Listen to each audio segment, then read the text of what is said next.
પોતાના બાળકોના ભણતર માટે માતા-પિતા લાખોનો ખર્ચ કરે છે। બાળકો સુરક્ષિત રીતે શાળામાં પહોંચે તે માટે સ્કૂલ વાન પણ બંધાવી દે છે અને પોતે નિશ્ચિંત થઈ જાય છે। ત્યારે અવારનવાર સ્કૂલ વાનોની બેદરકારીને કારણે માતા-પિતા અને બાળકોએ ભોગવવાનું આવે છે।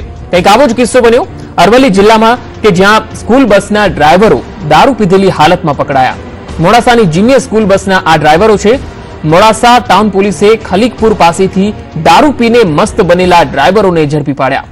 મહત્વનું છે કે સ્કૂલ બસ અને વાહન ચાલકોની જે લાપરવાહી છે, બેપરવાહી છે અને તે વારંવાર સામે આવતી રહે છે।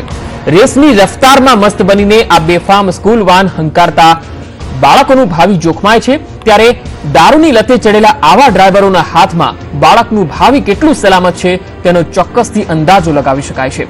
નોંધનીય છે કે સોમવારે વડોદરામાં એક સ્કૂલ વાનની બેદરકારીને કારણે સ્કૂલ વાન પલટી ખાઈ ગઈ હતી અને વાનમાં સવાર તમામ બાળકો ઈજાગ્રસ્ત બન્યા હતા।